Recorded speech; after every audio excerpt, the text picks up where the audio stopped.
लग्नानंतर होईलच प्रेम या मालिकेच्या आजच्या भागामध्ये प्रेक्षकांना आपण पाहिलं की नंदिनीने पुन्हा तो हार परत मिळवलेला असतो. तर विक्रमने ही गोष्ट पाहून नंदिनीसमोर हात जोडलेले असतात. मानिनी आणि काव्यसुद्धा खूप आनंदी असतात. पार्थ आणि बाकीचे सगळे तिथे असतात. नंदिनीने जीवाला घरी बोलवलेलं असतं आणि जेव्हा येत्या क्षणी तो हा सर्व प्रकार पाहून थक्क झालेला असतो. विक्रमच्या हातामध्ये हार असतो आणि जीवाला आश्चर्याचा धक्काच बसतो.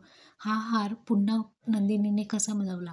आपण पाहत आहोत की जेव्हा विक्रम तो हार हातामध्ये घेऊन जीवाकडे येतो आणि नंदिनी एक अशी इच्छा व्यक्त करते की बाबा, मला दुसरं काहीही नको आहे, तुम्ही फक्त जीवाला माफ करा. मागे जे झालेलं होतं ते सर्व सोडून तुम्ही पुन्हा जीवाला माफ करावी अशी माझी इच्छा आहे. तर विक्रम तो हार पुन्हा मानाने जीवाच्या हातात देतो आणि सांभाळून ठेव असं म्हणतो.